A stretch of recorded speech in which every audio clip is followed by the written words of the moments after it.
Welcome to Linda's Corner. My name is Linda Bjork.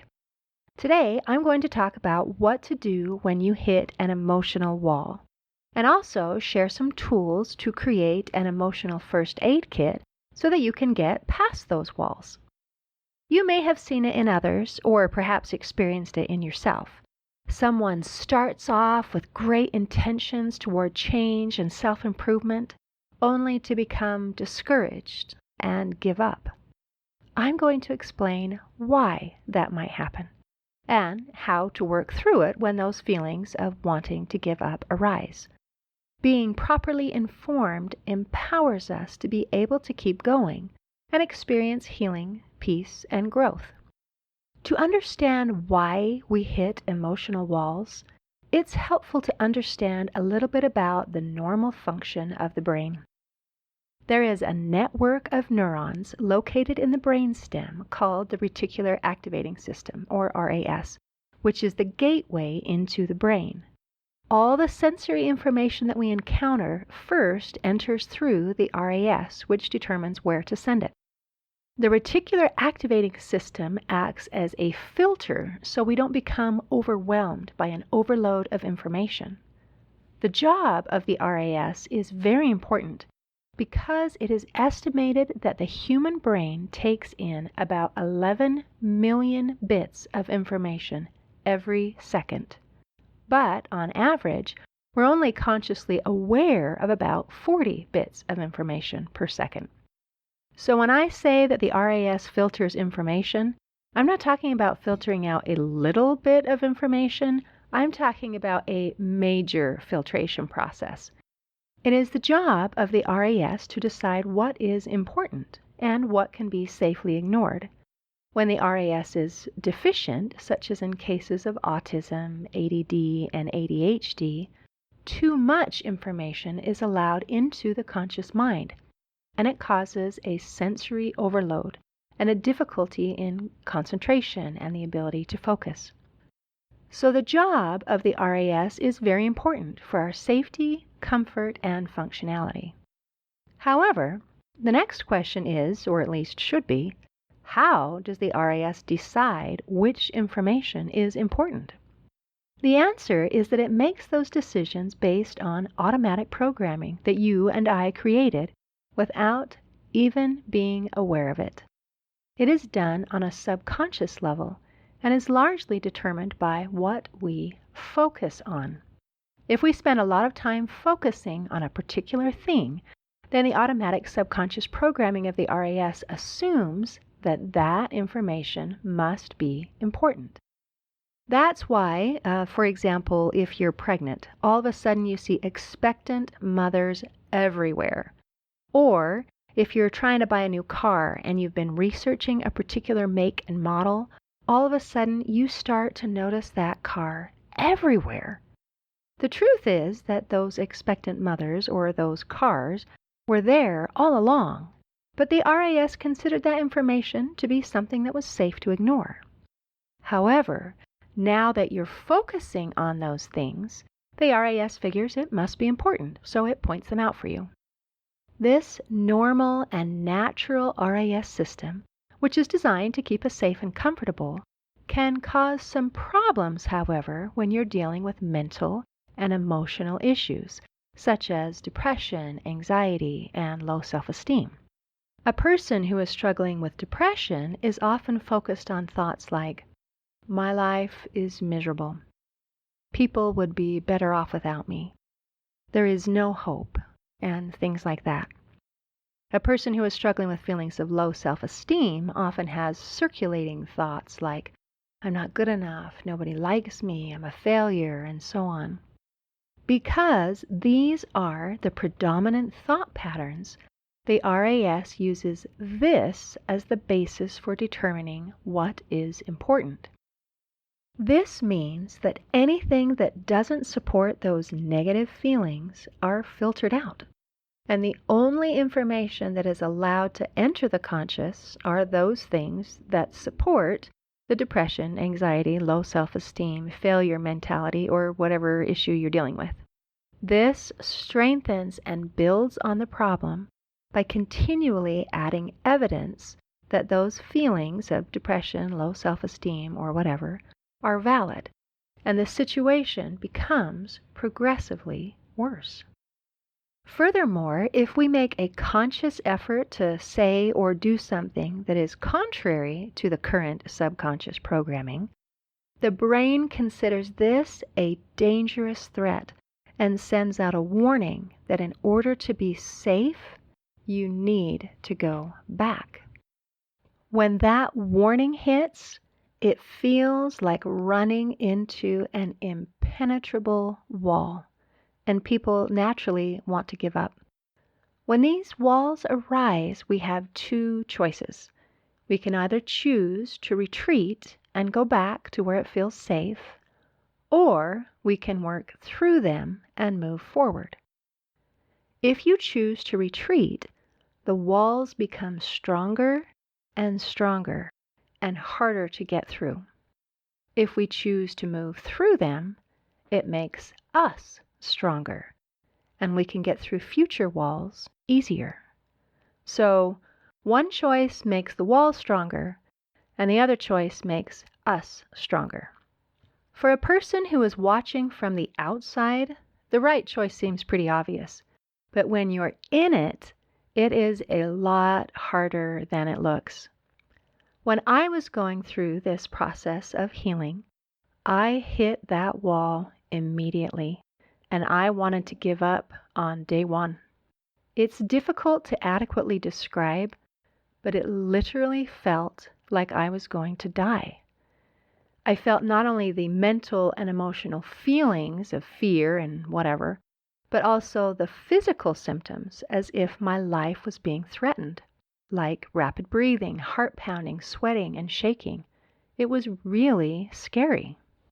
Fortunately, I had been warned that this would happen, so I knew what to do.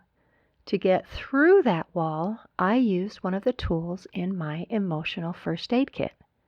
An emotional first aid kit is just a list of simple tools or actions that can cause an immediate, although temporary, positive effect. Like singing, for example. And I'll explain in a few minutes how and why this helps. Singing is the tool I use to help me get through this first wall. I cranked up one of Shakira's songs called Try Anything from the movie Zootopia and sang along. Singing it through once wasn't enough. I had to repeat it 3 times before the feelings of panic that my life was in mortal danger subsided, and I knew that I would survive. The remedy is surprisingly simple, but it takes a lot of courage to follow through. Think about it. Imagine you're watching a movie and a monster is chasing someone. Do they find a place to hide, or do they jump out and start singing a song? You know that if they sing a song, they're going to get eaten. And you might even think that they deserve to get eaten because they were too dumb to hide. That's how I felt. The monster was chasing me. I was in danger, and I wanted to hide. But someone had told me that what I was actually supposed to do in this situation was to turn on the music and sing a song a bunch of times. It took a massive leap of faith to respond by using the tools in my emotional first aid kit rather than the natural response of wanting to shut down and hide. With some experience and knowing that these things actually help, it doesn't sound so ridiculous. But to start out, it really does take a lot of courage and a leap of faith. If we can push through these walls and keep going, then our thoughts and feelings slowly change, and the RAS naturally adjusts its programming to allow positive input without fighting or outright rejecting it. So, if you don't give up, then this fight with our subconscious is temporary during a transition period. But it's also inevitable, and this causes many people to give up because they don't understand what's happening. All they know is that there is a warning voice in their head that they're not safe, so they quit and retreat. If you've ever felt that way, I understand. I've felt that way too. But don't worry, you're stronger than you think. I invite you to try something new and work through those walls. I'm going to share some tools that you can use to create your own emotional first aid kit and work through the tough times that can arise in our lives, especially when we are trying to improve ourselves. Number 1, sing a song 3 times. Singing has been scientifically proven to lower stress, relieve anxiety, and elevate endorphins, which make you feel uplifted and happy. It also helps relax muscle tension and decreases the level of the stress hormone cortisol in the bloodstream, and can help take your mind off the day's troubles to boost your mood. In addition, scientists have identified a tiny organ in the ear called the sacculus, which responds to frequencies created by singing. The response creates an immediate sense of pleasure, regardless of what the singing sounds like, so you don't have to have an amazing voice to feel the positive effects of singing. Participants in one study showed significant decreases in both anxiety and depression levels after 1 month of just adding singing to their daily routine. So, if you find yourself in a rough spot, sing along to a positive, upbeat song. Sing through one song 3 times, or sing 3 different positive, upbeat songs once. And if 3 isn't enough, then do it 5 or 10 or however many times it takes. Allow the music to wash through you and feel the healing and invigorating effects, immediately lifting mood and bringing relief. From my own experience, I can say that it really works. Number 2, boost confidence and mood with a hero pose. You can improve your mood in just 90 seconds by doing this one simple trick. Put your chin up, smile, even if you don't feel like it. Pull your shoulders back, stand straight and tall with your hands relaxed at your sides or on your hips. Keep both feet pointing forward and keep weight even on both legs. Hold this position for 90 seconds. Science shows that doing these things will not only make you appear more confident and happy, it actually makes you feel more confident and happy. Even if you don't feel like it, doing the actions will help increase those feelings. If we want to feel happy, then we need to smile more. If we want to feel more confident, then we stand tall and pull our shoulders back. Holding this pose for just 90 seconds increases the level of testosterone, which boosts confidence, while decreasing the levels of cortisol, which lowers stress. Furthermore, smiling, even if it's a fake or forced smile, increases the production of mood-enhancing hormones such as dopamine, serotonin, and endorphins, which can help us feel better. Number 3, connect with nature. Spending time outside in nature is good for the body and the mind. It helps distract us from problems and just helps us feel good. If the weather permits, take off your shoes and feel the grass or sand under your feet. Feel the warmth of the sun and the coolness of the breeze, and feel your body moving as you walk. Hear the birds or the waves or the rustle of grass in the wind. Smell the flowers and the trees and see the beauty of nature all around you. Enjoy a sensory experience in nature and feel its healing effects. Number 4, take a walk. Virtually any form of exercise can act as a stress reliever. It does wonderful things to help our emotional well-being. Exercise increases the production of endorphins, which are the brain's feel-good neurotransmitters. Walking is also a form of moving meditation, which calms us down and distracts us from our problems. It improves mood, helps us relax, and improves the quality of sleep. So if you're feeling stressed out, it might be a good idea to pause and go for a walk. Number 5, the 2-minute distraction. One of the unhealthiest and most common forms of negative thinking is called rumination. To ruminate means to chew over. It's like when your boss yells at you, or you make an embarrassing mistake, or you have a big fight with a friend, and you just can't stop replaying the scene in your head for days, sometimes weeks on end. Spending so much time focused on upsetting and negative thoughts actually puts you at significant risk for developing clinical depression, alcoholism, eating disorders, and even cardiovascular disease. The problem is the urge to ruminate can feel really strong, so it's a difficult habit to stop. But there are ways to combat that urge. Studies tell us that even a 2-minute distraction is sufficient to break the urge to ruminate in that moment. If your thoughts are swirling in despair, take action to break free of them and attain a fresh perspective. Become immersed in a great book that moves you, or watch a movie that transports you. Exercise, go for a walk. In short, do whatever you know from your experience that bounces your thinking to a more optimistic place. If you can succeed in changing your mental channel for at least 2 minutes, you have a chance of breaking that destructive cycle of rumination. Number 6, laughter. When looking for an excellent distraction, laughter really is the best medicine. Laughter stops distressing emotions. It can help you shift perspective, allowing you to see situations in a more realistic, less threatening light. Laughter makes you feel good. It triggers the release of endorphins, the body's natural feel-good chemicals. And the good feeling that you get when you laugh remains with you even after the laughter subsides. Humor helps you keep a positive, optimistic outlook through difficult situations, disappointments, and loss. It adds joy and zest to life and eases anxiety and tension, relieves stress, improves mood, and strengthens resilience. So, what makes you laugh? Make a list of the things that make you laugh and keep them on hand, because nothing works faster or more dependably to bring your mind and body back into balance than a good laugh.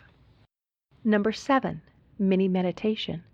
There are many studies that verify that meditation eases anxiety and mental stress. Here's a mini meditation exercise that you can do anytime, anywhere to help you calm down in just a few seconds. Put your hands in front of you and line your fingertips up. Take 5 slow, deep belly breaths while pressing the fingertips against each other. Then shake out your hands, relax them at your side or on your lap, and take one last slow, deep breath. Number 8, connect with friends.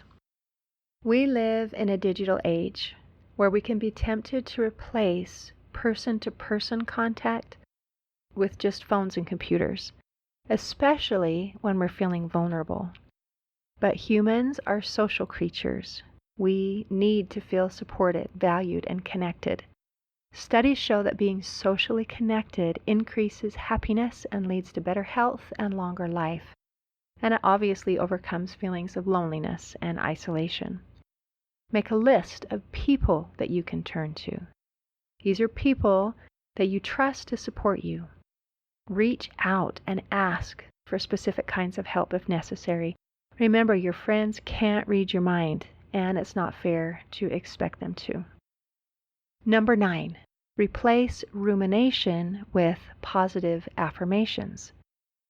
When we get caught in the trap of rumination, which is repeating negative self-thoughts over and over again, we have to do something to interrupt that cycle, or it just keeps going. Rumination is very dangerous because studies show that people believe things that they hear a lot because they are familiar. And we disbelieve things that we don't hear a lot because they are unfamiliar. It is really interesting because there is no basis in logic, but it happens. This is why it's so dangerous when we repeat over and over in our minds things like, I'm not good enough, or I'm a failure, or nobody cares about me. Even though there is no basis in logic for these statements, we believe them to be true simply because we repeat them to ourselves over and over again. There is a way to combat these beliefs by using that same principle of repetition. By creating positive statements about ourselves and repeating them over and over, it can create a new, healthier, positive belief system. So, if a thought keeps running through your mind like, I'm not good enough, then replace it with another opposite and positive statement such as, I am worthy of being loved, valued, and appreciated. I am loved, valued, and appreciated. I am good enough. And repeat that over and over again. As a warning, it won't be easy. When you say those things, your subconscious will tell you that they're lies. Studies show that once we believe something, we instinctively defend and protect it without even being aware of it. But if we keep at it relentlessly and consistently, that power of repetition can retrain our brains to accept those things as true. Just keep going. Number 10, pet the dog. If you're feeling anxious, stressed, or depressed or lonely, one thing that might help is to spend some time petting a dog or cat. Science shows that playing with or petting an animal can reduce stress and also help reduce feelings of isolation and help us feel connected. Petting a dog or cat increases oxytocin production in the brain, which lowers stress and increases feelings of happiness. It also decreases production of cortisol, which is a stress hormone, so it works in multiple ways to help you calm down and feel better. Number 11, a small act of service. Depression and anxiety tend to make a person retreat inward. Helping other people can help bring us outside of ourselves. It can also help distract us from our own problems and think about something else. Studies have shown that people who help others have lowered levels of depression and anxiety and better self-esteem. In fact, in research studies, service was more effective in making a positive difference in the way participants felt about themselves than those who made an effort to pamper themselves or create self-esteem goals. Number 12, dark chocolate.